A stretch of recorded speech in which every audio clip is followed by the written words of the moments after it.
यति बेला हामी स्याङ्जामा छौँ र स्याङ्जाको वालिङ नगरपालिका यो गरौँ डाँडा कुनै बेलाका राजा महाराजाहरूले यसलाई चाहिँ एउटा मन्दिरको रूपमा स्थापना गरेको र खास गरी वीरेन्द्रले यसलाई चाहिँ उद्घाटन गरेको मन्दिर। पहिले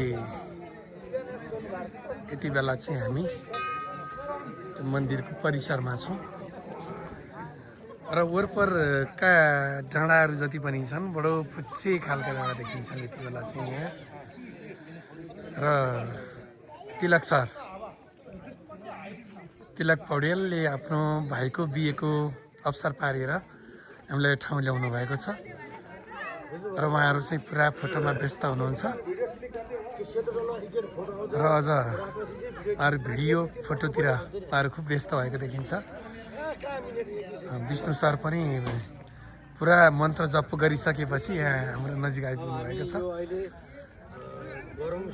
र उहाँले अहिले तिलक सरले चाहिँ खुब विस्तृत व्याख्या गर्दै हुनुहुन्छ। ऊ ल अब उहाँको परिवार सँगै छ र यहाँ भिडियोग्राफी भइराखेको छ र हामीले थुप्रै भक्तजनहरू देख्न सक्छौँ र सँगै राष्ट्रिय झन्डा हामीले नजिकै राष्ट्रिय झन्डा देख्छौँ। त्रिशूल बडो राम्रो गरी त्रिशूल छरिएको छ र त्रिशूलको विषयमा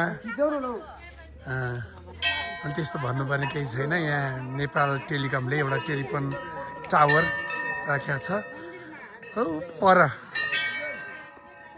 फरकपत्र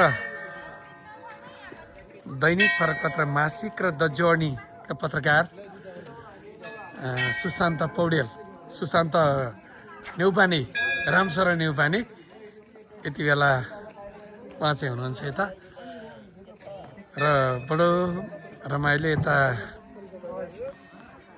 भट्टराई सर विष्णु सर पनि आउनुभएको छ।